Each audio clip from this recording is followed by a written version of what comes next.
Welcome to Richplanet TV. I'm Richard D. Hall. I'd like to start today's show by thanking everyone who attended the Richplanet 2012 tour. Here's a quick roundup.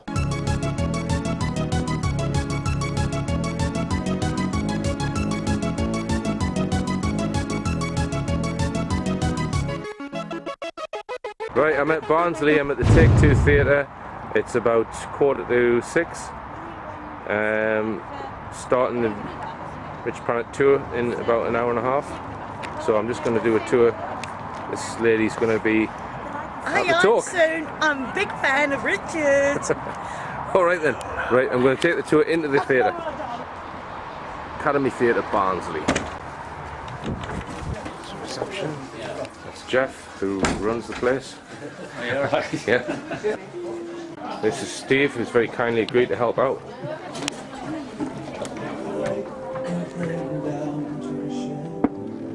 Where a mother and child were lying there on a So the Richplanet desk with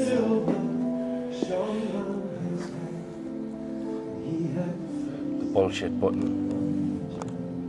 That was bullshit.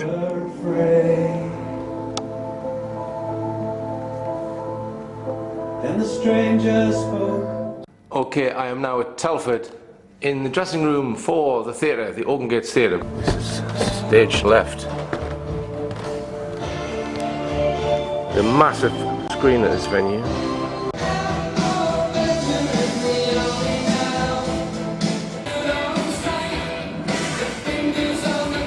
Okay, I'm in Exeter and I've just come across this strange pyramid-shaped monument with reflective balls at the bottom. And I'm at the Barnfield Theatre. This is the Barnfield Theatre in Exeter. Okay, I'm at the next venue now, which is the Cardiff Arts Centre. They've got a really good screen. I'll just walk back. And I've just finished setting up. And this is an old church, well, converted church. Is it a converted church? Yeah.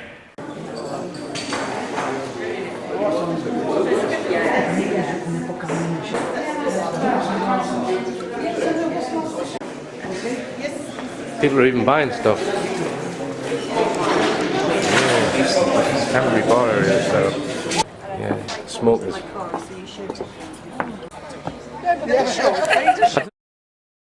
As always in London, there's loads of traffic.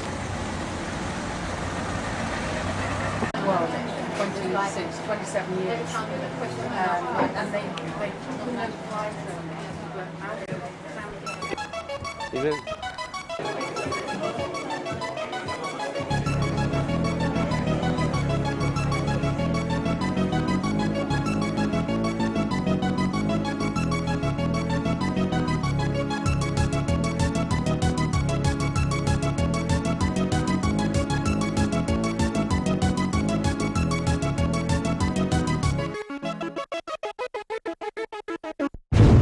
I'm in Dublin and These days, the Limerick Pastor comes to Limerick. This there's no boarding at gate number 9 for Limerick, please. I'm going to see Maud Dib. I'm just waiting for my bus now at the Bus R Us bus station.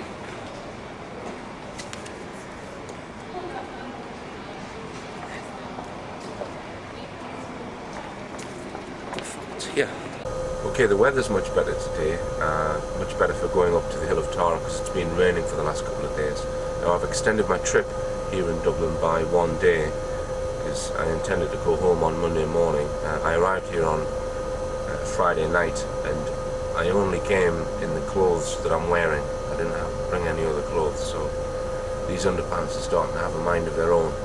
And not only that, I've got a hole in my shoe just to add to the trauma.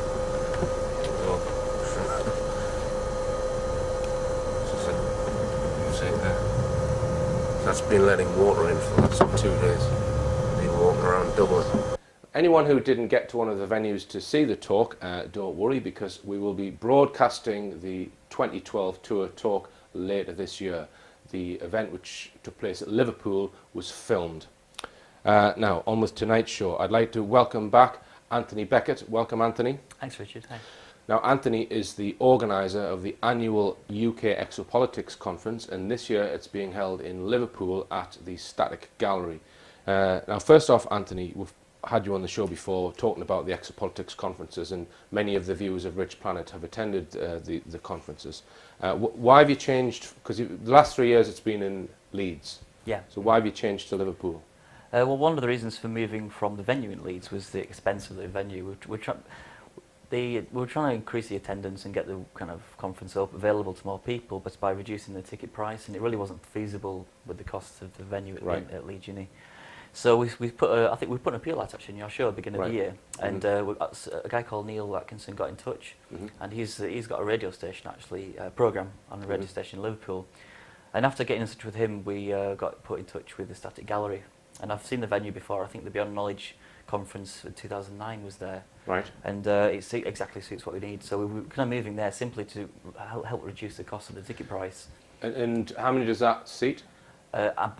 I need to get final figures. I think it's 165, but it might be more than that. It might be 200. Okay. But it's at least 165. Right. And one of my talks was in Liverpool. It was at the Adelphi Hotel recently, and that was one of, if not the best audience they had on the tour. It was, already, so I attended that one. That was good, yeah, you were there. Yeah, we've had very good response in Liverpool. It's split over 2 separate days, 6 weeks apart. So the Exopolitics conference 2012 is in June and in August, yeah? Yeah. So you've got 1 day in June and 2 days in August. Yeah, what we did last year, we had a 3-day conference through Friday through Sunday. And obviously, you know, some people work on a Friday, so it's not easy. People take time off work. We still do 3 days, but we've made the first day an ET communication conference, which is separate from the main conference. We tend to break the conferences into different themed areas and subjects, and so we're having the first one as a way to help, you know, people who are new to the subjects come into it. Sure. The conferences are, well, they're actually intended to be quite academic and quite intense, I suppose. And I think the first conference is designed to be a little bit more for the new people. Right. So that's on the 30th of June, which is a Saturday at the Static Gallery. The Static Gallery in Liverpool, and tickets for that are what, £35? £35 per day per person. Right, so that's the whole day, and there's several speakers, and we're going to go through them later in today's show. The second conference is in August the 4th and 5th. That's right, yeah. And that's a Saturday and Sunday. Yeah. And again, there's a range of speakers at that, and it's £70 for the 2 days. Yeah, or it's 30 if you do. Yeah, it's cheaper if you buy for both days. It's same prices. And just to mention that some of these speakers have come over from the US, and Anthony has to pay their airfares, their accommodation, and speaking fees. So just factor that in when you consider the ticket price, because you didn't make any profit at all on last year's conference. I made losses. You made a loss. But so, yeah, but one of the things. I mean, the Sun newspaper was criticised you for raking in money, or but I don't think it used those words. But it said what was the term it used? I don't remember, but it was basically accusing me of making cash out of it. But right, which is not. If you do, you just need to look at speakers, look at the airfares, and add the hotel bills, and you know at the price of the tickets, it was one of the problems. Yeah, this is it. We need to try and make it available to more people, which is why we've actually gone down the street of moving to Liverpool. Now, just if we just backtrack, because there might be people new to this, Anthony, who don't know what Exopolitics is. Yeah. So just remind us what Exopolitics means and what it's about. Well, there's various definitions, and one I tend to go with would be Steve Bassett's definition, which would be where Exopolitics is defined as the art or science of creating policy, government policy or corporate policy actually, when it relates to extraterrestrials and extraterrestrial events. So basically any sort of communication, dialogue or decision making, etc. Yeah. Pertaining outside of the planet, that's what Exopolitics is. So it's a much bigger field than UFOs. Yeah, so it would if there's ever policies ever written to we might get to this with Nick Pope's article later, but when it comes to like a preparedness, a government preparedness for a certain event would be, if that certain event was an alien invasion, then that would be exopolitics if policy was defined around that. But I kind of broaden it out to mean corporations as well as government, because I kind of see it as being the same thing. Right. But also I broaden it out to mean not just ETs and extraterrestrial beings, but also the idea of, you know, us that are going out seeking or looking for life on Mars, for example. Yeah. Because Okay. Now,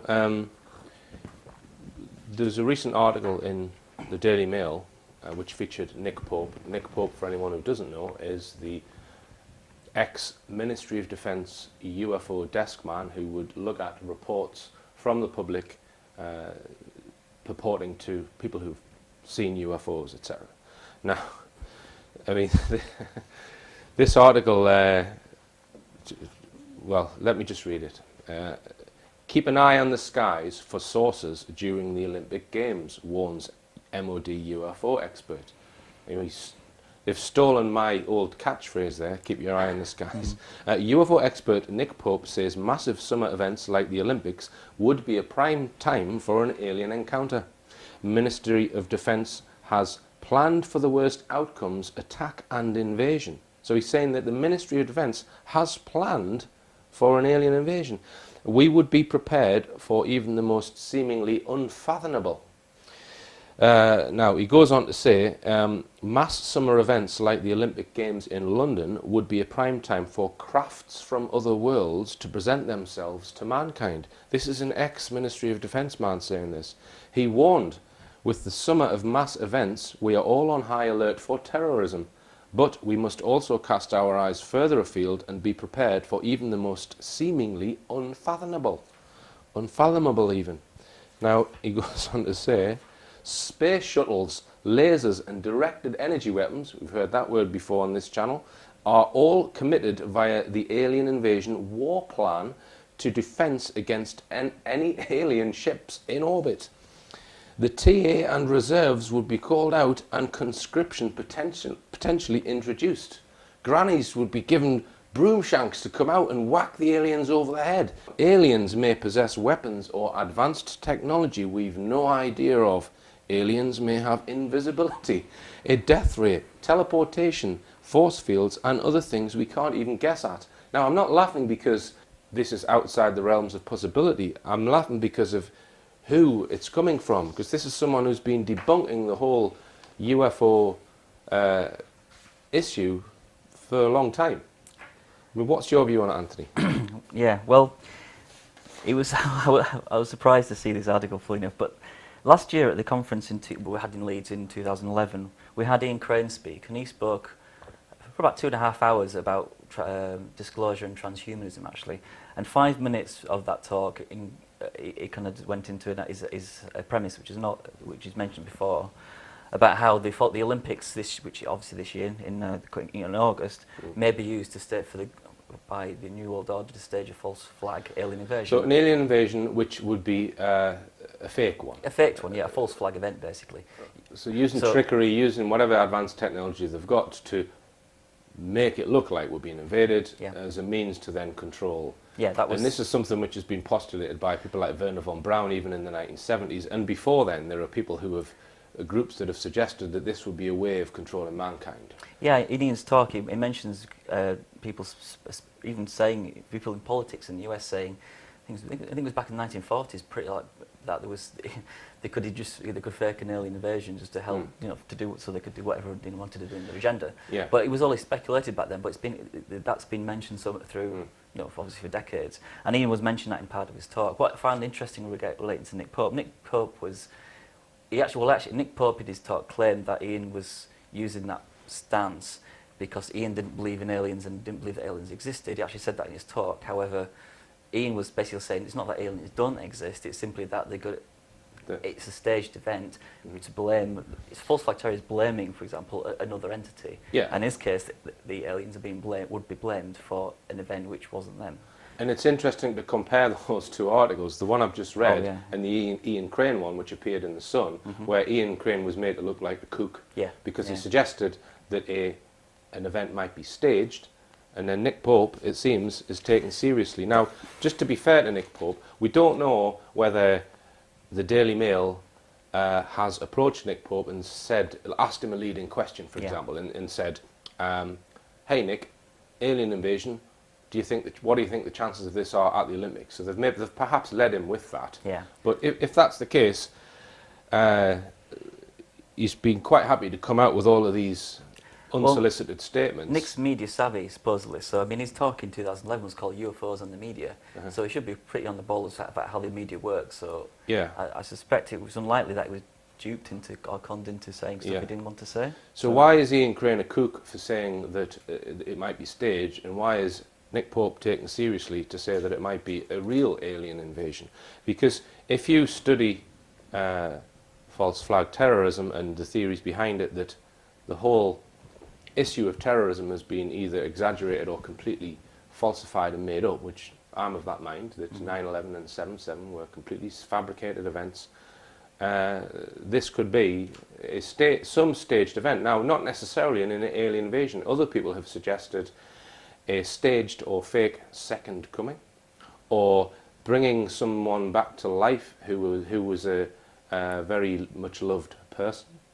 I've heard that one before. You haven't heard that No. one? This is a prophecy that Rick Clay spoke of. This is Rick Clay. Rick Clay spoke of this prophecy where, I'm not sure if it was exactly on the Olympics date, but he spoke of a prophecy where a much-loved person, or the Antichrist, would bring back to life a much-loved person. Now, we had recently in the news, a few days ago, all of these stories about how much William misses Diana and how much he wished she was at the wedding. I'm not saying they're going to try that, but... I listened to Rick Clay's Red Ice interview, which was just before he died, wasn't it, a few years ago? Yeah, 2008 he died. And I think he kind of suggests that, that William is being lined up to be the new, I guess, frontman for the new religion, New World Order religion. Yeah, and that was another thing that he said, that whatever event is staged at the Olympics would be to try and bring about and unify Islam and Christianity and bring about a new one world religion and possibly following on into a one world government. But it's anyone's guess as to why Nick Pope has written these things. Well, this is the thing. To me, it's odd that it seems to have gone 180 degrees on his views of the possibility of an alien event at the Olympics compared to when we met him last year at the conference. So that's odd. I know that Andrew Johnson jokingly suggested that because of this article, Pope saying all this, that means they must have cancelled it. Yeah. Whatever they were going to try. Well, thinking Crane has another view. I actually saw on his. I hope he doesn't mind me saying this. Yeah. I'm going to read what he said and posted on Facebook. Yeah, this yesterday. is from Ian Crane's website. Yeah, it was on his Facebook page yesterday. In response to the Nick Pope article, yeah. Yeah, it says, surely Nick Pope isn't trying to cash in on my 2007 forecast of a fake alien invasion being staged at the London Olympics. Of course not. Nick believes that the government never lies, so he's just trying to make sure that he's in the studio offering his expert opinion when the 3D holographics are being broadcast around the world as news. So that was Ian Crane's position on that. Yeah. So, well, the thing is, Nick Pope is media savvy, so maybe he's just realised something over the last 12 months and he's just wanted to cash. I'm not saying cash in. That's his job, isn't it? To be fair. My opinion is just be prepared for anything, because these kind of events, if there is going to be a staged thing, they work best when they're unexpected and no one's had foresight of it. Yeah. So we could be all completely off the mark here. I mean, they're trying to encourage people to be vigilant against terrorism, but we just need to be vigilant across the board. Yeah. So. All right, okay then, Anthony. Well, we're going to go for a short break, and after the break we'll be talking about some of the speakers at the 2012 conference.